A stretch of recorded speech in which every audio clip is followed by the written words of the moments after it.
예, 안녕하십니까. 매버릭TV 구독자 여러분. 오늘 삼성전자 하이닉스 언제 팔아야 되나 말씀 주시기 위해서 조현승 박사님 세종시에 와주셨습니다. 박사님, 안녕하십니까? 예, 안녕하세요. 사실 그걸 얘기하러 온 게 아니라 그냥 출근한 김에. 아, 예. 저희가 세종시에서 네. 국제정세를 또 굽어보면서 네. 이렇게 연구 활동을 하고 있습니다.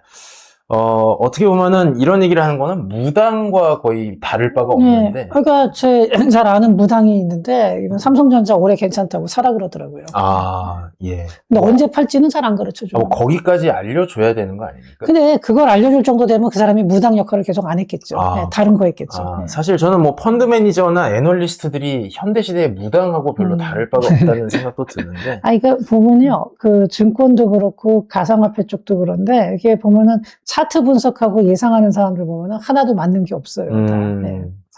그래서 오늘 반도체 말씀 드릴 건데 이제 어제 이런 뉴스가 나왔었죠. 이제 한국이 미국의 반도체 시설 투자를 적어도 1,000억 달러를 더 해야 되지 않나 이런 생각이 드는 대만과의 무역 협정인데 아마 반도체 2, 3위조 관세 그 조사 보고서가 올라간 것 같습니다.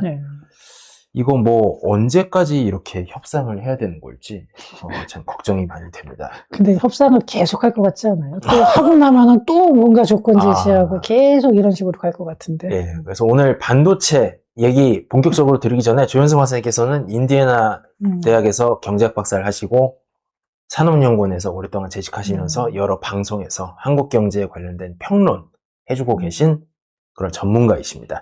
그리고 또 하나 광고를 하자면은 경희권 박사님이 이번 1월 24일에 일요일, 그러니까 그때가 토요일이죠. 토요일에 그 임용환 TV에 그 출연을 해서 라이브로 스트리밍을 합니다. 여러분들도 이거 보시면은 그날 와서 저 임용환 TV에서 그 라이브 하는 거 좀 시청 부탁드리겠습니다. 예, 반도체 전망을 본격적으로 좀 자세하게 다뤄드리려고 합니다. 그래서 오늘 내용은 첫 번째는 반도체 이제 글로벌 시장 전망하고 그 다음이 이제 대만하고 했던 이제 우리한테 곧 닥쳐올 관세 문제, 세 번째가 인텔의 1.8나노미터 성공, 그 이후 어떻게 될 것인가, 그 다음에 미국 경제 성장률 전망을 다뤄드리겠습니다. 제가 3번을 빼먹었는데 양해해 주시고, 그래서 결국에 요즘 한국 분들이 가장 많이 관심을 갖는 거는 이거일 것 같습니다. 이제 삼성전자가 20만 원을 뚫느냐, 하이닉스가 100만 원을 가느냐, 아니면은 조금 비실비실하면서 이제 내려가느냐, 요 문제인데. 일단 요 반도체 시장 전망은 올해 굉장히 좋아요. 작년 대비해가지고 메모리 매출이 적어도 한 60% 이상 정도 상승할 걸로 보입니다. 요즘 뭐 슈퍼 사이클이라는 표현을 많이 쓰던데 이게 언제까지 갈까요? 근데?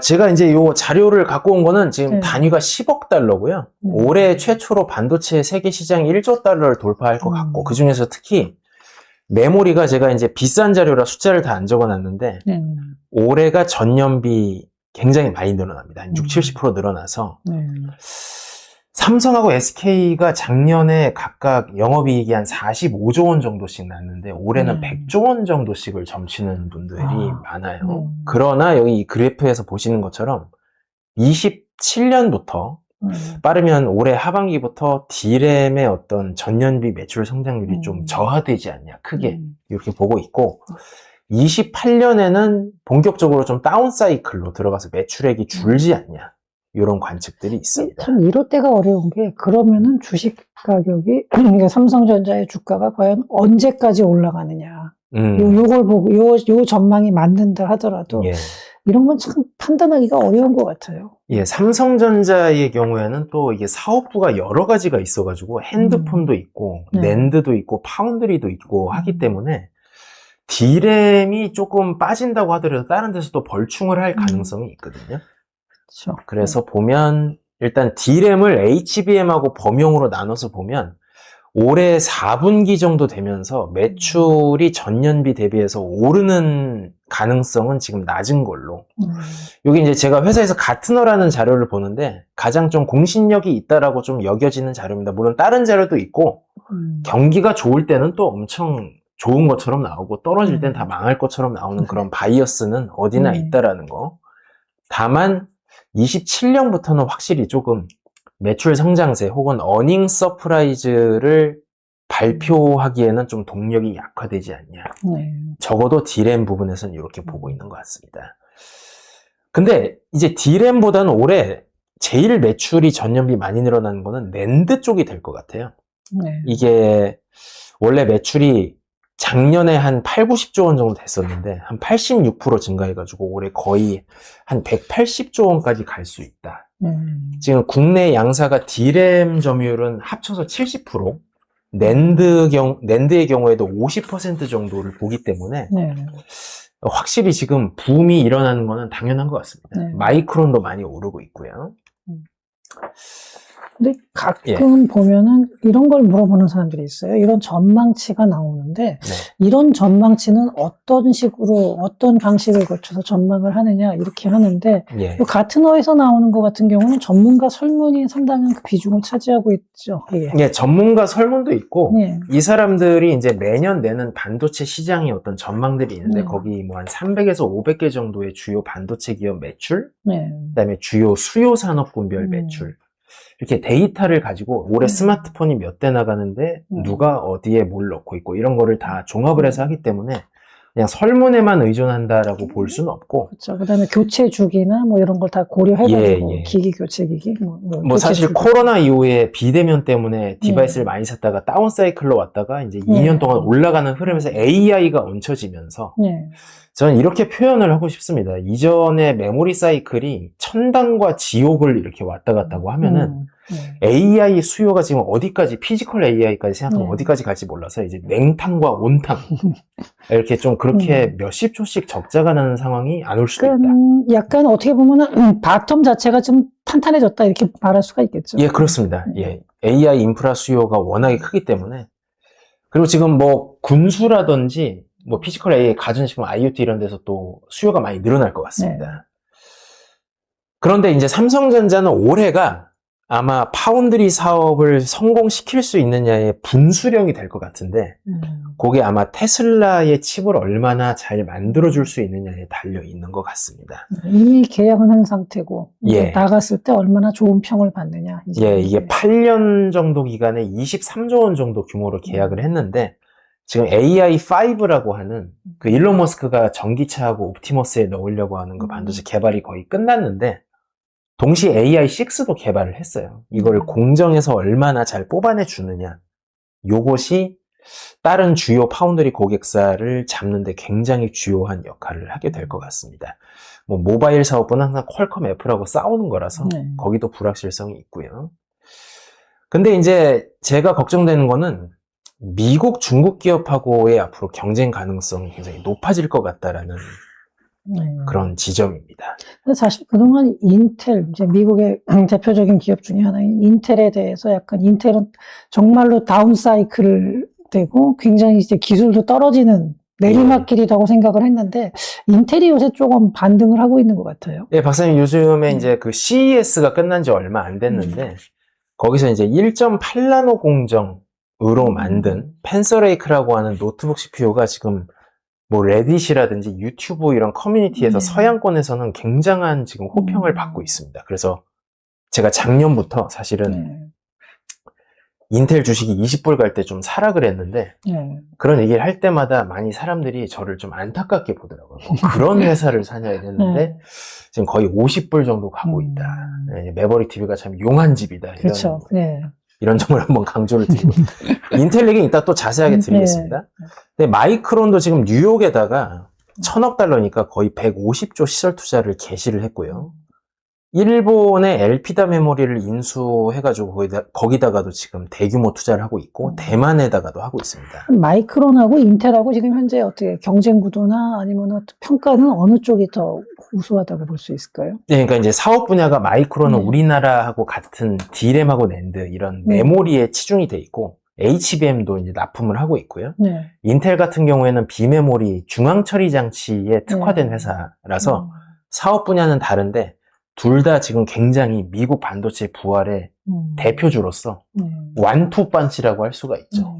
메모리와 비메모리. 그 다음에 지금 삼성전자가 HBM4 올해부터 이제 NVIDIA 납품 유력한데 그게 이제 아직까지 10나노 초반대 제품을 이제 거의 다 넣었습니다. 근데 마이크론이 지금 우리는 9나노 D램으로 직행하겠다 이런 또 선언을 해가지고 야, 이거 미국에서 지금 세액공제도 많고 이런데 기술 격차가 지금 점점 지금 따라잡히는 거를 넘어서 마이크론이 추월하는 거 아니냐 이런 우려도 일각에서 제기가 되고 있는 상황입니다. 그래서 미국 상황이 이렇고 중국은 지금 양쯔 메모리가 낸드, 창신 메모리가 D램, 그다음에 SMIC가 그 파운드리인데 원래 사이클대로라면 이 사람들이 다 탈락을 해야 되는데 워낙에 범용 제품까지 가격이 많이 올라가니까 지금 다 분기 매출이 2조, 3조씩 올라와 있어요. 근데 더 골 때리는 건 뭐냐면 연간 매출액보다 자본 투자액이 더 많습니다. 세 기업 다. 이게 굉장히 놀라운 현상인데, 그러니까 인건비랑 이런 거 다 제하고 자본 투자가 매출액을 넘어요. 혹은 거의 비슷하거나. 지금 이런 상황에서 미국 수출 통제만 풀린다 그러면은, 저는 그 미래를 상상하고 싶지 않네요. 네. 근데 쉽게 풀릴 것 같지는 않은데요. 네, 쉽게 풀릴 것 같지는 않아서 다행입니다. 뭐 한 7, 8년 전에 EUB가 들어갔다면, 현재 우리 주식시장이 지금 5천을 바라보진 못하고 있었을. 그러면은, 그 중국 기업들 같은 경우는 그게 전부 지금 정부 지원을 받는 상태라고 봐야겠죠? 예, 거의 뭐 국영기업에 가깝다라고 봐야 될 것 같습니다. 왜냐면은 우리나라는 그 삼성전자가 1년에 매출액이 340조 작년에 났는데, 1년에 투자 한 50조에서 70조 정도 하거든요. 삼성전자가 300 몇십 조를 투자를 10년을 했으면은 벌써 반도체를 통일했겠죠. 예. 미국도 뭐 보조금을 줄 필요도 없었던 거고, 그런 식으로 할 수 있다 그러면은. 그러니까 기울어진 운동장에서 우리 기업들이 열심히 하고 있다라는 거를 이제 말씀드리겠습니다.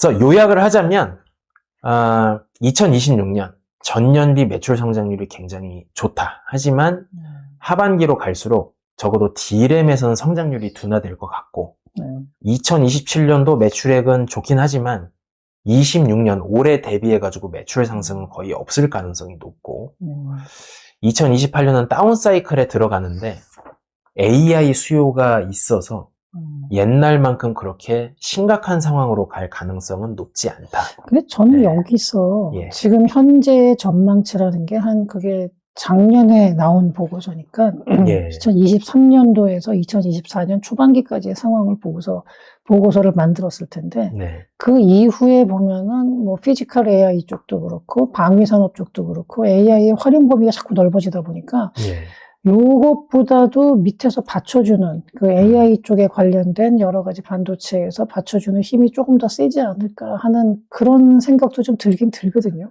네, 지금 AI 인프라 투자에 대해서 얼마나 뭐 보수적으로 했는지는 저도 이제 잘 모르겠습니다만은, 아무래도 그 피지컬 AI가 확 퍼지게 된다면. 제가 요런 말을 하는 이유가 이 사람들이 뭐 저만큼 생각을 못해서라는 게 아니라 이 보고서가 나온 시점 이후로 2025년, 그러니까 작년 말부터 올해 초까지 요새 나오는 게 새로운 트렌드를 보면은 그 전보다 AI에 대한 활용도가 확 넓어진 것 같아요. 그러니까 그 전에 나온 보고서기 때문에 이 현재 상황을 충분히 다 반영하지는 못했을 거라는 그런 추측입니다. 제가 생각하는 거예요. 예. 그래서 이제 전망이라고 하는 거는 늘 이제 틀릴 수 있는 가능성이 있기 때문에 오히려 저희 방송에서 지금 작년 12월에 나온 그 전망 자료를 가지고 얘기하는 것보다 AI 경기에 따라서 계속해서 전망치가 이제 바뀔 수 있다라는 점. 하지만 이제 이 사이클이라고 하는 게 거의 이제 뭐 밥을 먹으면 배가 부르고 배가 부르면 똥을 싼다 이런 수준의 정확성을 갖고 있기 때문에 이게 뭐 한 3년, 4년까지 슈퍼 사이클이 갈 수 있다라는 전망에 대해서는 조금 좀 회의적인 그런 컨센서스가 있는 것 같습니다. 여기까지 말씀드리고 그래서 중요한 거는 그래서 삼성 SK를 언제 팔아야 되냐. 그거는 이제 눈치 게임이 시작이 된 거죠. 이제 누가 먼저 수익을 보고 빠질 것인가. 그 수익을 본 걸로 서울 아파트를 어디 살 것인가. 이런 대로 생각이 이어지고 있는 것 같습니다. 두 번째 주제, 이제 대만하고 미국 반도체 관세 협의에 대해서 말씀드리겠습니다. 이거 뭐 대만도 5천억 달러를 뜯겼다 그래요. 이게 민간 투자가 2,500억 달러, 그다음에 정부의 수백 개 그 업체들이 미국에 지원할 때 신용 보증을 2,500억 달러 합쳐서 거의 한국, 일본만큼 뜯겼습니다, 지금. 근데 제가 보기에는 대만이 더 취약할 수밖에 없는 게 역시 안보 문제가 우리나라보다 더 심각한 것 같아요, 대만이. 그런 이유로 인해서 미국의 요구가 더 강하게 나올 수도 있지 않나, 뭐 이 생각도 듭니다. 오히려 요즘에 이제 네. 국회에서 뭐 방위비 예산 증액에 대한 논란이라든지 뭐 이런 것 때문에, 그리고 아마 TSMC라는 기업 자체도 아마 좀 다른 지역에 보험을 들어야 되지 않나라고 생각도 할 것 같아요. 네, 그럴 네. 것 같고요. 네. 예. 그래서 민간 기업들이 2,500억 달러를 이제 총 투자를 하는데 이 중에서 거의 한 70% 이상은 TSMC가 담당을 하게 될 것 같고요. 나머지는 정부에서 신용보증 대출 등으로 나가는데, 우리 뭐 마스가 프로젝트랑 비슷한 거 아니겠습니까? 네. 근데 이제 기존에 하기로 했던 금액이 있기 때문에 추가로 투자되는 금액은 1,600억 달러 정도 수준이 될 것 같고, 애리조나에 원래 TSMC가 팹을 6개 짓기로 했는데 총 5개가 추가가 될 것 같습니다.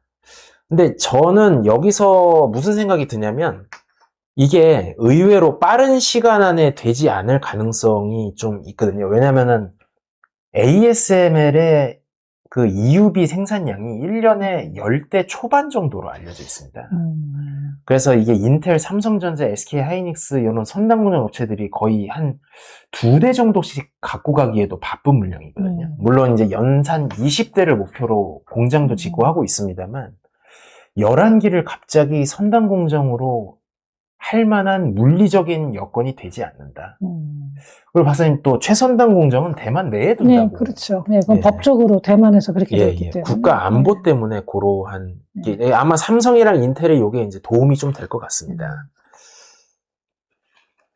근데 이제 또 제 생각엔 요게 대만이 돈도 많이 뜯기고 반도체도 뺏기고 다 망한 거 아니냐 이렇게 볼 수도 있는데, 이게 자세히 보니까 그렇게 나쁘지 않은 것 같아요. 이게 미국에서 생산 예정인 규모의 2.5배 물량에 대해서는 공사 기간 중에 대만 반도체는 관세를 면제해 준다는 내용이고요. 그 다음에 완공이 돼서 생산을 해도 그 생산 규모의 1.5배 물량을 또 역시 관세를 면제해 준다는 그런 내용입니다.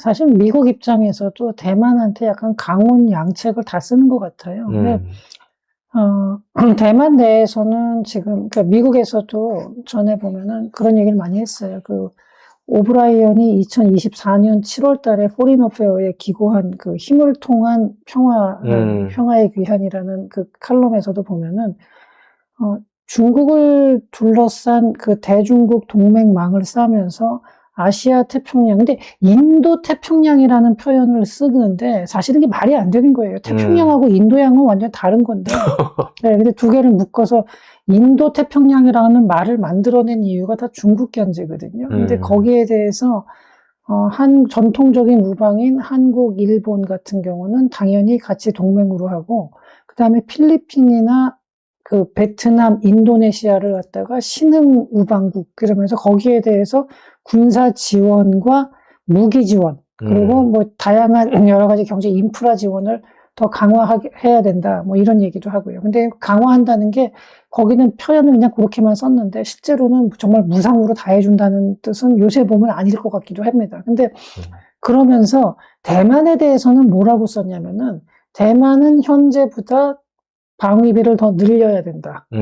이거를 명확하게 2024년도에 이미 그러니까 오브라이언이 누구냐면 트럼프 1기 때 국가안보보좌관, 마지막 국가안보보좌관이죠. 네. 이 사람이 그런 기고를 했었거든요. 근데 지금 대만에서는 그 국방비를 오히려 늘리는 걸 갖다가 반대하고 있잖아요. 국회에서도 표결이 안 되고. 그러니까 미국에서도 그때 막 화가 잔뜩 나가지고 대만에 그 어떻게 보면 내정 간섭을 좀 했죠. 국방비를 늘리라는 식으로. 네. 그러니까 대만에 대해서 강원 양측을 다 쓰는 거죠. 그런 식으로 니네 지킬 의지가 없으면 우린 손 떼겠다라는 식의 협박, 반협박 같은 얘기도 하고. 실제로 그렇게까지 할지는 모르겠지만 어쨌든 이제 그런 식의 얘기를 꺼낼 정도였고요. 그러면서 반도체 쪽에다가는 당근을 주는 거죠, 지금. 미국에서는. 이렇게 하면서 이 실리콘 방패라는 게 대만 입장에서는 무기가 될 수도 있는데 미국 입장에서는 저것 때문에 그러면은 니네가 배짱을 튕길 수 있느냐? 그거는 한계가 있다라는 거예요. 미국 입장에서 봤을 때는. 그러니까 약간은 미국에서는 대만에 대해서 약간 강원 양책을 쓰면서 회유도 하고 좀 윽박도 지르고 지금 이러고 있는 상황인 걸로 보입니다. 예. 그리고 또 이 대만이 받은 조건들이 또 여러 가지가 있습니다. 이제 그 제네릭 복제약 수출도 꽤 하는데 이것도 대미 수출은 무관세를 받기로 했고요. 항공 방산 부품의 수출도 무관세를 받기로 했고, 그 다음에 애리조나에 들어가는 TSMC의 모든 기자재라든지 국내에서 갖고 가는 것도 다 관세를 면제받기로. 그러니까 이런 것들이 전형적인 이제 당근책이고, 그러니까 니네가 국방비 더 들여 하는데 만약에 대만이 끝까지 안 올리면은 미국에서 이걸 가지고서 다시 카드를 써서 뒤집을 수도 있어요. 제가 보기에는 충분히 지금 좋은 조건을 제시했고, 거기서 대만이 따라오지 않으면 이 조건들이 상당 부분이 다시 재협상에 들어갈 가능성이 있습니다. 그리고 근본적으로 이제 미국 팹리스들의 수요를 가지고 생산을 하기 때문에 생사 여탈권은 사실 이제 물건 주는 사람이 갖고 있는 거 아니겠습니까? 이제 그게 파운드리 모델의 근본적인 한계점이라고도 볼 수가 있겠죠. 어쨌든 이런 좋은 조건들을 얻어냈고요. 그래서 지금 구상이 언론 보도에 따르면 나중에 구체적 내용이 어떻게 나올지는 자세히 또 살펴봐야 되겠습니다만 신주과학단지를 그 모델을 애리조나에 그대로 재현을 하려고 한다. 이런 얘기들이 나오고 있고 미국 중앙정부랑 애리조나 주정부가 인프라를 전폭 지원할 걸로 예상이 된다고 합니다. 그럼 이제 문제는 그러면은 삼성하고 SK가 그럼 맨입으로 넘어갈 수 있을 것이냐. TSMC가 1,600억 달러면은 지금 거의 200 몇십조 원을 추가로 붓기로 했는데, 삼성전자가, 그래요, 뭐 좋은 일이네요. 하고 그냥 넘어갈 수는 없는 거 아닙니까, 박사님? 그렇죠. 이거 어떻게든 통행료를 좀 내야 되는 거 아니겠습니까? 삼성도 결국은 미국에다가 상당한 투자를 해야 될 것 같다는 생각은 들긴 들어요. 근데 우리나라하고 대만하고는 약간 다른 게 우리나라는 뭐 반도체 하나만 놓고 보면은 비슷할 수도 있겠지만 그러니까 비슷한 면도 있지만 우리나라는 미국하고 협상할 수 있는 카드가 또 여러 개가 있거든요. 조선 쪽도 있고 뭐 다양하게 얽혀 있어서 우리나라는 아마 좀 포트폴리오를 구성해서 할 것 같긴 하거든요. 미국 측에서도 우리하고 협상할 때 여러 개를 묶어서 할 가능성이 있거든요. 자동차도 그렇고 여러 가지가 있어서 대만하고 직접 딱 1대1 비교는 어려운데 그럼에도 불구하고 우리나라 반도체에도 미국에다가 현지 투자를 상당 부분 요구할 거라는 것만큼은 뭐 저도 거의 그럴 거라고 생각을 합니다. 예. 제가 여기서 드리고 싶은 거는 제가 여기다가 큰 문제 없을 거라고 이제 적어놨는데 왜 그러냐? 이거 제 생각입니다. 이제 이게 한 5, 6년 전에 그 텍사스주가 경제개발법이라는 거를 갖고 있었습니다. 이게 챕터가 13인지 313인지 기억이 안 나는데 한마디로 이제 지역에서 세액공제 혜택을 많이 주는 겁니다. 근데 텍사스의 기업들이 많이 들어와서 이게 일몰이 됐어요. 근데 그 일몰이 되는 그 해에 중장기 투자 의향서를 제출하면 나중에 투자하는 금액도 소급을 해가지고 세액공제를 주겠다라는 그런 걸 했는데 그걸 보고 삼성전자가 장기적으로 텍사스에 2천억 달러까지 투자할 수 있다라는 내용을 적어놨습니다. 그러니까 팹도 5개 이상, 거의 10개 정도 가까이 짓기로 그때 의향서를 내놔서 중장기적으로 미국 고객사가 늘어난다면 그 세액공제 혜택을 받을 거는 충분히 다 해놓은 것 같아요. 정지 작업을 다 해놨기 때문에.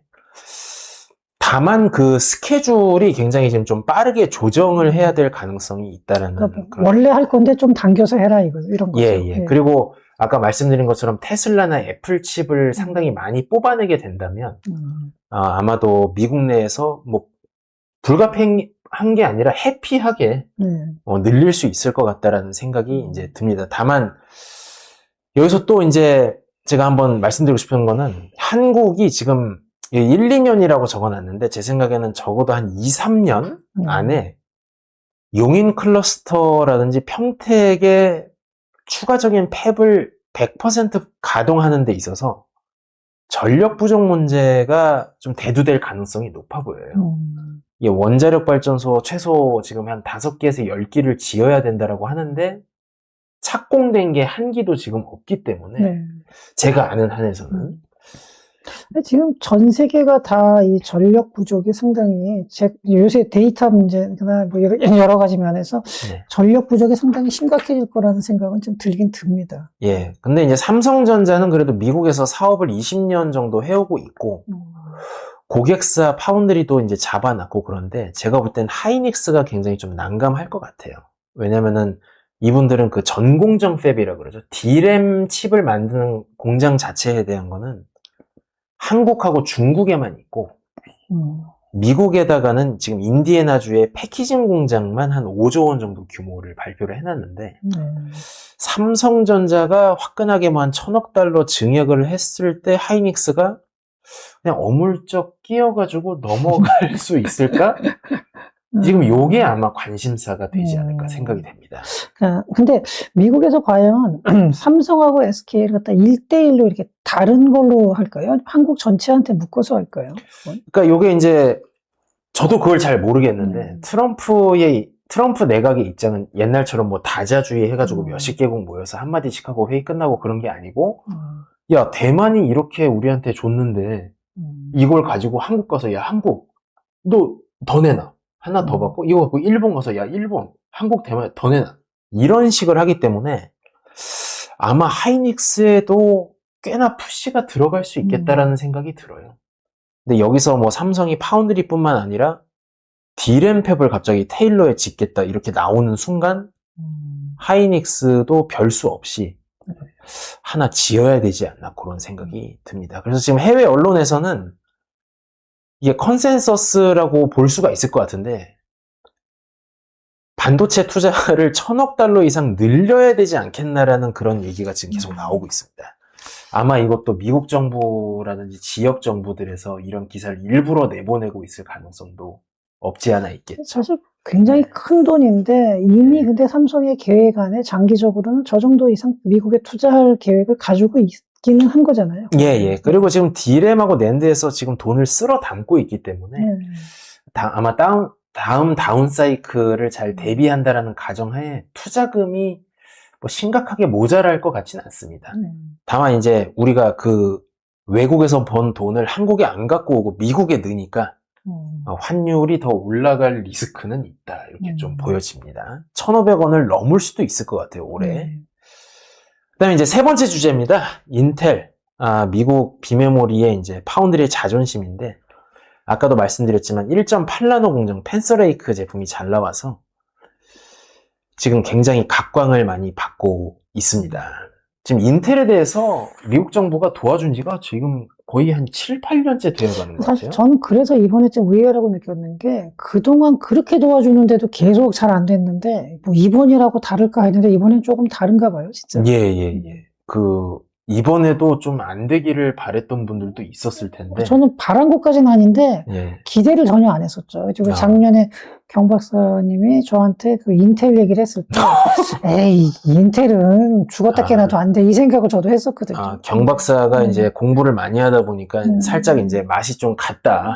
이제 뭐 엔비디아나 이런 걸 사실 왜 다른 거는 내가 다 봤는데 인텔은 어려울 것 같은데 이 생각을 했었는데 인텔이 성공을 했네요. 네, 제가 이따가 인텔 투자를 왜 이렇게 추천드렸는지에 대한 이유도 새 CEO하고 같이 이제 말씀을 좀 드리겠습니다. 그래서 이제 전성비가 전작 대비해서 한 20-30% 더 올라갔고요.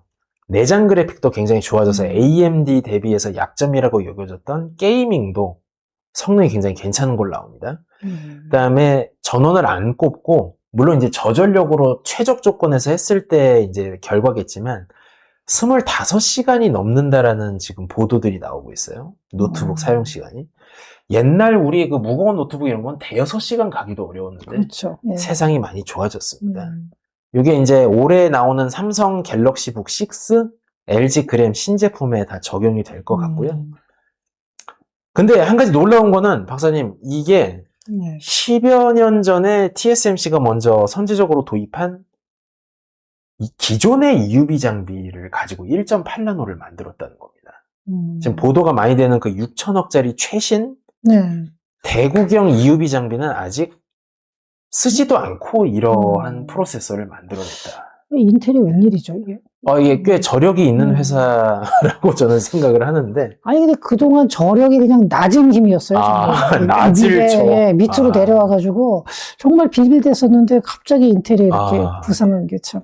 뭐, 구조조 정도 몇만 명 했고, 뭐, 고생을 많이 했죠. 이제 전 세대에, 아마 요거 노트북 쓰시는 분들도 많을 건데, 루나레이크 CPU 쓰시는 분들, 고 CPU 대비해서도 성능이 인텔 주장으로는 50% 올라갔고 전력 사용량이 최소 30% 내려갔다. 물론 아직은 조금 더 검증이 필요하긴 하지만 저건 전반적인 평가는 확실히 좋아진 걸로 지금 보이긴 합니다. 예. 서양권에서는 리뷰가 많이 올라오는데 아마 한국에서는 갤럭시북이 나와야지 정확하게 나올 것 같고요. 그래서 이 1.8나노 이거는 TSMC하고 같은 그 애리조나에 위치한 Fab52라는 곳에서 양산이 되고 있습니다. 이게 한 3년 전에 착공을 한 걸로 제가 알고 있는데 우리나라도 용인 클러스터는 아직도 복덕방만 지금 좀 그래도 지금 좀 파일도 받고 이제 팹을 착공을 하긴 했는데 좀 한국이 요새 좀 속도가 너무 느려진 거 아닙니까, 박사님? 그렇죠. 오래됐죠. 느려진 게 공사하는 게 지금. 그리고 이제 안전교육 이런 것도 너무 많이 늘어나가지고 그리고 저는 거기 지은 다음에 또 문제가 그 전력 문제가 과연 그 원활하게 전력 공급이 될지 그것도 조금 걱정이 되긴 해요. 예. 지금 뭐 안 그래도 풀캐파로 가동을 못 한다라는 얘기도 지금 살짝 나오고 있는데 어쨌든 그 Fab52에 이어서 Fab62도 이제 짓고 있습니다. 여기서 내년에 본격적으로 한 대에 6천억 이상을 하는 최신 EUV 장비로 1.4나노 공정 제품들이 양산이 되게 돼 있고요. 이제 또 재밌는 거는 그 6천억 하는 장비가 처음에 한 3대 정도 나왔는데 이거를 인텔이 입도 선매를 해서 오레곤에 있는 연구개발 팹에서 1.4나노 공정이 지금 거의 완성이 된 걸로 지금 이제 커뮤니티들에서는 보도가 돼요. 이렇게 되면 TSMC하고의 경쟁구는 어떻게 되나요? 그러니까 이제 이게 사람들이 이제 TSMC의 성공에 대해서 여러 가지 요인을 이제 드는데, 뭐 이제 오손도손 생태계가 뭐 멋있다, 뭐 정부에서 도와줬다. 근데 사실은 기술적으로 보면은 가장 먼저 EUV 장비를 선제적으로 도입한 그게 상당히 크다고 보는 사람들도 있거든요. 근데 차세대 장비를 인텔이 가장 먼저 다 들고 갔기 때문에 장비빨이라고 우리가 어느 정도 이 경쟁력을 파악을 한다면 인텔이 잘하면은 첨단 공정에서 꽤 먹어줄 수 있겠는데라고 보는 뭐 미국인들은 그렇게 희망적으로 보고 있죠. 뭐 TSMC하고 이제 어느 정도까지 경쟁이 가능한 수준. 예. 그렇게 보고 있는 것 같습니다. 그래서 요게 이제 그 CEO 리프탄인데요. 이 양반이 제가 이제 인텔 주식을 샀던 가장 중요한 이유가 이분이 사장에 취임을 하면서 내가 이 인텔 사장직을 맡은 거는 내가 개인적인 영광을 누리려고 한 게 아니라 이 실리콘밸리 혹은 반도체의 적통이라고 볼 수 있는 이 전설 이것을 부활시키려고 내가 취임을 했노라라고 뭐 어디까지 믿어야 될지 진짜 아닐 것 같은데. 아니겠지. 예. 월급 많이 받으니까 에이 꼭 에이. 제가 너무 또 오판을 하고 투자를 한 것 같습니다. 근데 이 사람이 뭐 중국계인가요? 중국계라고 이제 욕을 많이 먹었는데 그때가 이제 트럼프한테 불려가가지고 아마 파운드리를 계속 할 거냐 말 거냐 뭐 이제 이런 내부적인 논의를 하다가 그게 트럼프 귀에 들어간 모양이에요. 그래서 미국 내에서 생산 안 하면은 너 죽일 거야. 그리고 뭐 이제 물량이 없는데요, 각하 이러니까 기다려, 물량 줄 테니까. 뭐 이제 이런 식의 내용, 인텔 지분도 인수를 했잖아요. 그래서 그때 올해에 미국에서 2나노 이하 첨단 공정 반도체를 만들겠다라고 약속을 했다고 합니다. 그래서 그 약속을 지켰다라고 또 얼마 전에 이제 사회 관계망 서비스에다가 얘기를 했다고 해요. 그래서 올해 또 여러 가지 제품들이 나오는데 서버용 저전력 클리어 워터 포레스트 CPU라는 게 이제 나옵니다. 이것도 굉장히 저전력으로 ARM 기반 CPU들이 지금 엔비디아 GPU라든지 구글 TPU 이런 데 붙어서 많이 나가는데 거기에 강력한 대항마가 될 것 같고요. 상당히 기대를 받고 있습니다. 그다음에 26년 하반기에는 데스크탑용으로 노바레이크라는 또 프로세서가 나오게 돼 있고 내년에는 이제 1.4나노 공정에 돌입을 해서 서버용으로 AMD의 에픽 시리즈하고 맞붙는 코럴 래피즈. 근데 이렇게 되면 오히려 TSMC를 앞서갈 수도 있는 거 아닌가요? 예, 근데 이제 TSMC하고 어떻게 보면은 그 주요 타겟 시장이 서버 쪽에서는 조금 갈릴 수 있습니다.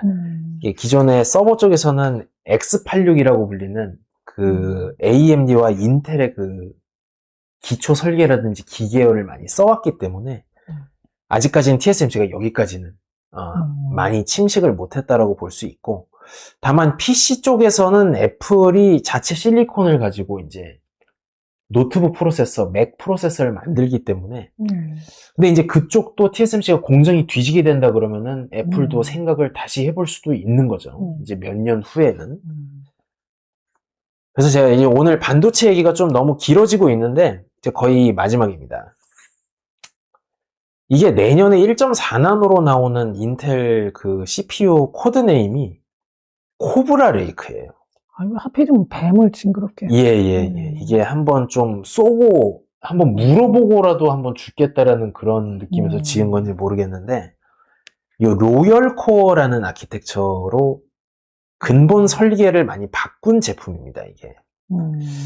요게 설명을 좀 드리면, 로얄 코어라는 거는 지금 AMD의 젠 아키텍처, AMD가 CPU가 되게 잘 나왔는데, 그거를 디자인을 하신 분이에요. 근데 이분의 특징은 한 회사에만 머물러 있지 않고 생태계의 중심이 너무 기운다고 싶으면 회사를 그만두고 갑자기 다른 회사를 가서 좋은 제품을 개발해주고 또 다른 회사로 가는 겁니다. 그런데 이분이 인텔에 있을 때 근본적인 재설계를 제안을 했고 그거를 다음 화면에 보이는 팻 겔싱어 사장이 2020년부터 받아들여서 4년 안에 5개의 신공정을 하겠다라고 하는 약속을 팹 투자를 하다가 잘렸죠.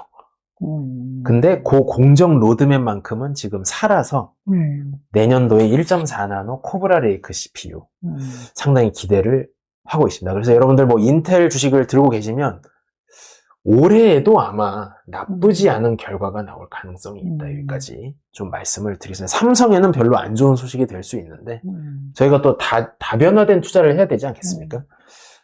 네, 그렇습니다. 요거는 너무 기술적인 얘기로 넘어가고요.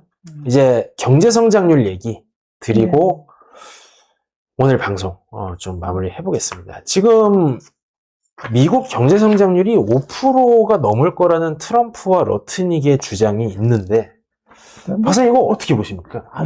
아무 말이나 막해요. 저렇게. 아니, 지가 무슨 중국이야. 왜 저렇게 아무 말이나 막해. 그러니까 대부분의 컨센서스는 지금 이제 중국 정도의 어떤 뭐 신흥국, 이 정도가 아니면은 미국 같은 선진국에서는 5% 성장이라는 게 말이 되는 거냐. 근데 다른 국제기구에서 나온 거 보니까 한 2% 초반 정도로 많이들 예상을 하던데요. 예. IMF라든지 월드뱅크에서는 2.1% 많이 봐봐야. 그래도 골드만삭스에서는 한 2% 중후반대를 봐준 것 같아요. 네, 근데 뭐 거기까지는 그럴 수 있다 치지만 사실 5, 6%라는 거는 그냥 이렇게 자기네 희망사항이죠. 근데 또 이게 제가 보니까 그 러트닉도 이런 얘기를 얼마 전에 한 며칠 전에 팟캐스트에서 이제 1시간 만에 털었는데 지금 다 이런 상황입니다. 미친 거 아닌가? 막 술집에서 막 뭐 믿을 수 없다 이런 건데 지금 1월 초에 애틀랜타 페드에서 작년 4분기 성장률이 5.4%라고 발표가 나왔어요. 근데 요거는 이제 한 분기만 놓고 볼 때는 이런 게 나올 수가 있기는 하죠. 전 분기가 뭐 아주 안 좋을 때는 기술적 반등도 나오고 뭐 여러 가지 이런 것 때문에 나올 수는 있는데 그게 지속된다는 거는 좀 어렵죠. 그래서 여기 보면은 다른 그 컨센서스하고 요 애틀랜타 페드의 성장률 전망이 굉장히 좀 동떨어져 있다라는 거를 볼 수는 있습니다. 그러면 한 3, 4% 될 가능성은 없습니까, 박사님? 글쎄요, 저는 근데, 장기적 1년을 쭉 봤을 때는 3%를 미국이 2%만 성장해도 상당히 견실한 성장을 했다라고, 그 정도면 잘했다라는 평을 듣거든요. 내년도 유럽 같은 경우는요, EU에 있는 주요국들 보면은 1% 내외, 다 대부분 그 정도예요. 일본도 한 1% 정도로 보고 있고요. 우리나라가 작년에 워낙 안 좋아서 2026년에는 테크니컬 반등을 포함해서 한 2.1%, 2% 이렇게 보고 있거든요. 근데 미국 같은 그런 큰 나라가 3%를 넘긴다는 거는 좀 쉽지 않아 보입니다. 근데 우리나라를 생각해 보면 지금 미국하고 경제 성장률이 같다라는 거에 대해서 제가 좀 뭔가 문제의식을 근데 그럴 수도 있는데, 그거는 미국이 너무 높아요. 그러니까 지금 유럽, EU 국가들 보면 대부분 1%에서 뭐 0%대거든요. 네. 일본도 1%를 겨우 넘는 정도고, 우리나라가 2%인 거는 사실 조금 부진한 거라고 볼 수는 있죠. 근데 그렇다 하더라도 미국이 지금 2%만 돼도, 그래서 그게 상당히 큰 높은 숫자인데, 5%면 너무하잖아요, 진짜. 아니, 어떻게 5%를 얘기를 해? 예. 그래서 이제 참고로 말씀을 드리는 겁니다. 이제 러트닉이 왜 5%를 얘기를 하냐? 아마 애틀랜타 페드에서 뭔가 실수를 했는지 모르겠지만 5%가 일단 작년 4분기에 나왔고, 지금 여러 번 말씀드렸습니다만 그 250년 사상의 최대 감세법이라는 오빠법, 네. 원빅 뷰티풀 빌 액트. 근데 여기에 저번 주 월요일에 굉장히 흥미로운 뉴스가 하나 있었습니다. 이게 OECD랑 미국이 이제 합의문을 이제 발표를 한 건데, 이게 글로벌 최저한세라고 이제 필라 2가 한국에도 국내 입법이 돼 있거든요. 근데 요게 미국에서 만약에 뭐 100% 뭐 당해 R&D 비용 뭐 자본 투자를 다 세액 공제를 해준다 그러면 실효세율이 막 3% 2% 내려가잖아요. 네. 그러면은 유럽 국가들이 미국에 본사가 있는 회사들의 유럽 지사에서 그 15% 마이너스 3% 한 12%를 걷어갈 수 있다, 이런 내용인데. 근데 이제 그 전에 미국에서 최저한세 15% 걷겠죠? 근데 바이든이 하기로 했던 그 15%도 안 하고 세액 공제를 막 해주니까 유럽에서 세금을 거둘 수 있었는데, 저번 주 월요일에 미국은 예외다. 그 최저한세를 우리가 강제로 집행 안 하겠다라는 합의문이 나왔단 말이에요. 상당히 중요한 요소가 될 것 같습니다. 외국에서 돈을 뜯길 뻔하다가 아마 이것 때문에 삼성 아메리카에 대한 우리나라의 정부의 그 최저한세에 대한 것도 상당히 제한될 가능성이 있어 보여요. 이게 삼성에 좋은 거라고 봐야 될지 나쁜 거라고 봐야 될지. 저는 나쁘진 않은 것 같은데요. 예. 이제, 근데 어쨌든 지금 미국의 경제 성장률이 한 2% 정도 되는데, 거기서 갑작스럽게 무슨 기술적 진보가 일어난다든지 아니면 원자재 값이 뚝 떨어진다든지 뭔가 크게 개선돼서 정말 아주 획기적인 호재가 나오기 전에는 3%를 넘는다는 거는 조금 예상하기는 어려울 것 같아요. 예. 어쨌든 그 트럼프 내각의 또 큰 소리가 다시 연초부터 울려 퍼지고 있다. 그래서 이제 마지막 순서입니다. 이제 뭐 목 차이는 없는데, 이 전 세계 경제 성장률에 큰 영향을 미칠 수 있는 세 가지 정도의 국제정치 사건에 대해서 조현선 박사님의 어떤 좀 최근 동향 고견을 좀 듣고 마무리하겠습니다. 이란.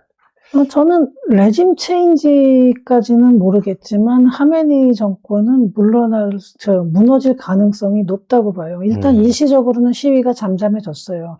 당연히 뭐 탱크 들어가고 막 쏴 죽이고 이러면은 시위는 줄어드는데, 이게 저렇게 시위가 줄어들었을 때 그동안 쌓여있던 문제가 해결이 됐는지를 한번 봐야 되거든요. 그러니까 먹고 살만해졌냐. 이 사람들이 시위를 일단 눌러놓은 다음에 그 다음에 생계를 해결해 줄 수 있는 수단이 있느냐예요. 근데 이건 오히려 더 악화되고 있어요, 지금. 제가 보기엔 미국에 직접 들어갈 가능성은 거의 없다고 보는 게, 자체적으로 붕괴할 가능성이 워낙 높아서. 그러니까 마두로 같은 경우는 군대를 딱 쥐고 자기네 그 열혈 지지층도 또 상당히 있었거든요. 근데 지금 하메네이 같은 경우는 생계가 무너지면서 그 층이 떠나버렸어요. 그러다 보니까, 근데 여기서 생각해야 될 게, 하메네이가 무너지면은 그러면은 민주주의 국가로 가느냐, 레짐 체인지가 되느냐, 안 된다고 봐야죠. 비슷한 놈이 하메니가 아니면은 뭐 하메나이가 오든지 다시 호메니가 오든지 뭐 이상한 게 다시 나타날 가능성이 많은 거죠. 그런 식으로 돼서 저는 그 민주주의, 그러니까 예컨대 팔레비 국왕의 아들 나왔었잖아요, 이번에. 트럼프하고 만났다면서요? 네, 근데 그 사람이 그럼 들어갔을 때 그 사람이 자연스럽게 집권을 하면서 그 이란을 안정적으로 통치할 기반을 만들 수 있느냐는 거예요. 혁명 수비대라든지 이런 데서 가만히 있겠냐는 거죠. 네, 그렇게 보면은 이란의 정정 불안은 지속이 된다. 하메니 정권 자체는 무너질 가능성이 높아도 이란이 안정된 체제로 갈 가능성은 별로 없다라는 거죠. 차라리 안정이 되려면은 비슷한 놈이 들어오는 게 낫다라는 그런. 근데 비슷한 놈이 들어오더라도 일단 생계가 해결돼야 돼요. 그렇게 되면은 미국은 그걸 기다리는 거죠. 생계를 해결하려면은 국제 제재를 풀어줘야 돼요.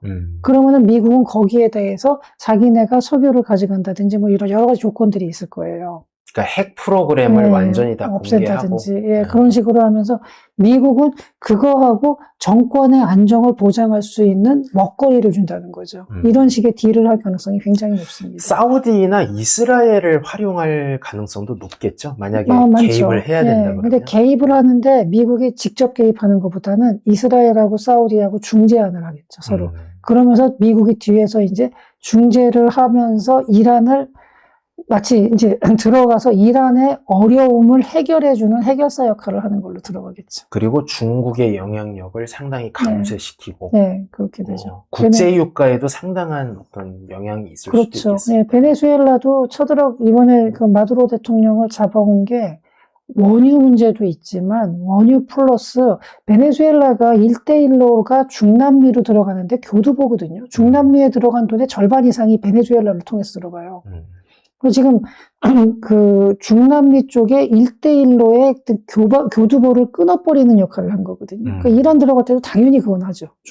중국 그 영향력을 배제시키는 거는. 근데 여기에서 뭐라 그럴까, 러시아와 중국이 너무 잠잠한 거 아닙니까? 왜 지금 중국도 불만이 잔뜩 있을 거예요. 근데 요건 한번 생각해 보시면 되겠지만 대만하고 중국하고의 갈등이 저렇게 심한 상황인데, 대만하고 중국하고의 갈등이 저렇게 심하고, 그 다음에 중국이 일본한테 막 막말을 해대고 이러는 와중에서도 미국이 개입 안 하잖아요. 뒤에서 도와줬죠. 뒤에서 나중에 가서 막 싸우고 있는데 앞에서 말은 안 하고, 나중에 뒤에 가서 대만에 뭐 무기 팔고 뭐 이런 걸 했잖아요. 그런 식의 행동은 하더라도, 미국이 직접 중국에서 일본한테 막 막말해야 되고 막 이럴 때 가서 너 그렇게 하지 마, 뭐 이런 말 안 하잖아요. 이거랑 비슷해요. 지금 중국도 계속 쳐다보고는 있는데, 오히려 미국보다 더 힘든 거죠. 그러니까 미국도 중국하고 직접 충돌을 피하려고 하는 거고, 중국도 미국하고 직접 충돌을 서로 피하려고 하는 거거든요.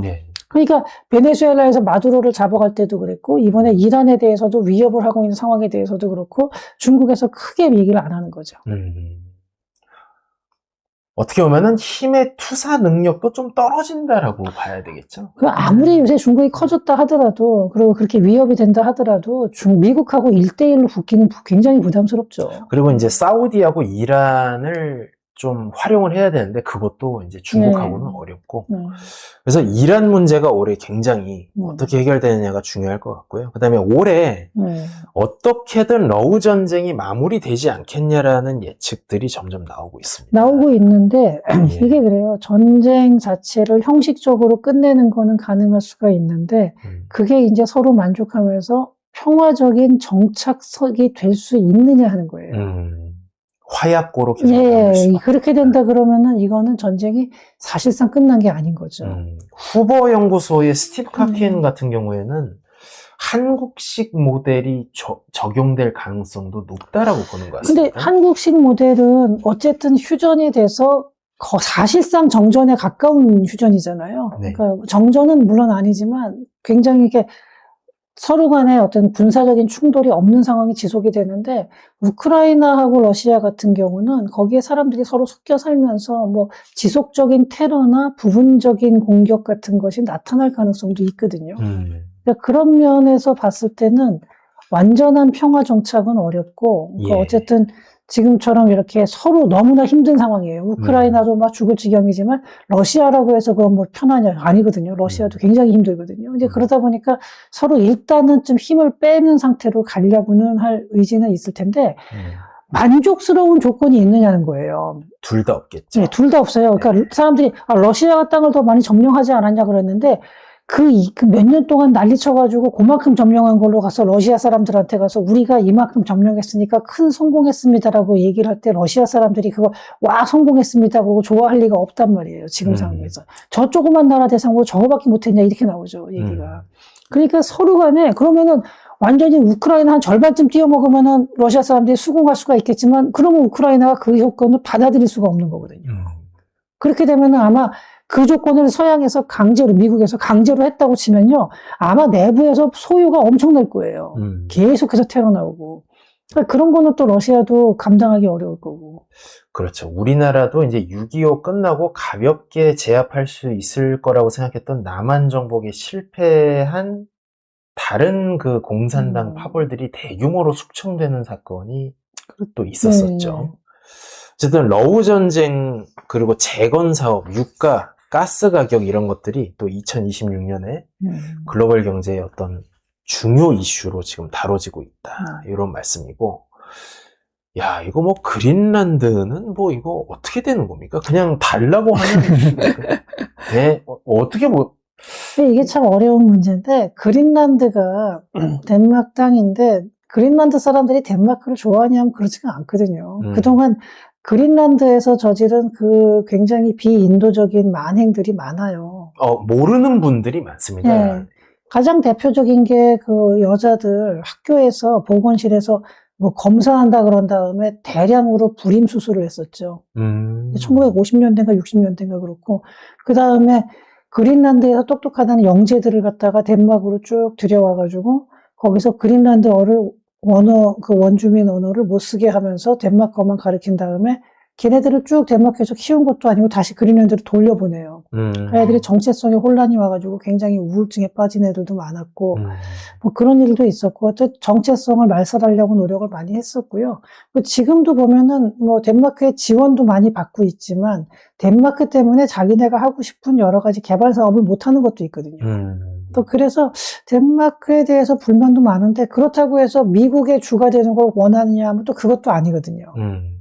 그러니까 덴마크, 그린란드 사람들이 어떤 자치권을 쥐고 있다라는 게, 그러니까 그린란드 사람들은 보니까 이런 것 같아요. 그냥 지금 상태로 있으면서 덴마크로부터도 조금 더 자율권을 더 얻고 싶어 하는. 이런 정도인데, 근데 그게 이제는 정세상 그게 안 되는 게 중국이나 러시아의 군사적 위협을 그럼 그린란드는 어떻게 버틸 수 있냐는 거죠.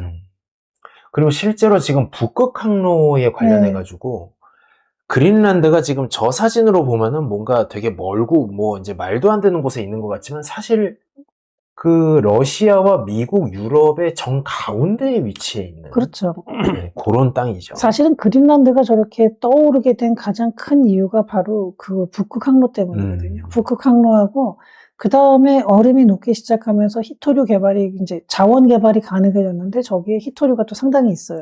지금 빌 게이츠하고 뭐 피터 틸, 뭐 샘 올트만 등이 개입돼 있다라는 그런 찌라시도 좀 돌고 있습니다. 뭐 그런 음모론을 정확히 할 수는 없지만 돈의 흐름에 빠른 사람들이라면은 당연히 관심을 가질 거예요. 그쪽 광산 개발에.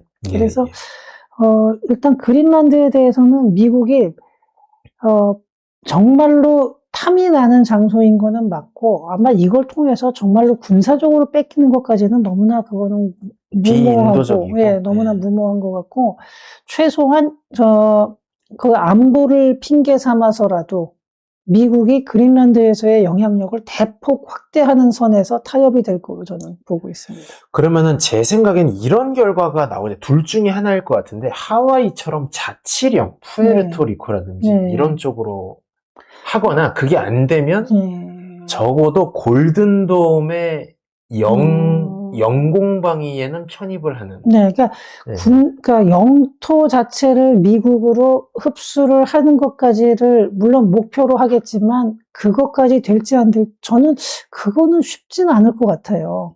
영토를 뺏어오는 건. 하지만 실질적으로 미국의 방위망 안에 들어오는 거죠. 그리고 그린란드라는 데가 거기다가 만약에 미국의 군사기지를 배치한다 그러면은 러시아하고 중국에서는 정말로 눈에 거슬리고, 그냥 거슬리는 정도가 아니라 정말 큰 위협이 되는 미군의 기지가 하나 들어서는 거거든요. 근데 또 반대로 보면 지금 트럼프가 저렇게 난리를 치는 이유가 미국도 그린란드에 중국이나 러시아의 어떤 미사일 기지라든지 뭔가 항구가 들어오거나 뭐 이런 게 생겨버리면 미국도 이제 머리 위에 핵을 이고 살아가야 되는 거죠. 그렇죠. 그렇기 때문에 그러니까 미국이 지금 저렇게 강하게 얘기할 수 있는 것 중에 하나는 거기가 러시아나 중국의 군사적 위협을 누가 막을 수 있냐는 거예요. 그걸 현실적인 거를 들어갔을 때 그린란드는 덴마크가 나가서 우리가 러시아 막을 게 이거 말이 안 되잖아요. 나토군이 조금 있긴 있는 거죠.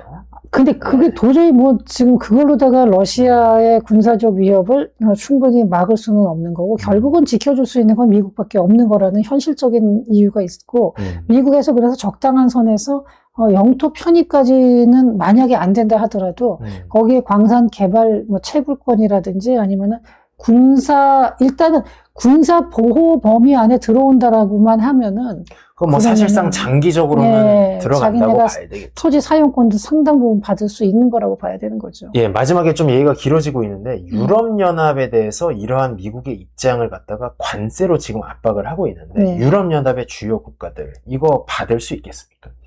글쎄요. 저는 그게 좀 쉽진 않을 것 같고 뭐 타협을 하겠지만 유럽연합 입장에서도 저는 그렇게 봐요. 이게 굉장히 자존심 상하는 일이지만 실리적으로 자기네들한테 반드시 손해가 될 것만은 아닐 수도 있다라는 특히 거죠. 영국한테는 손해가 아닐 것 같습니다.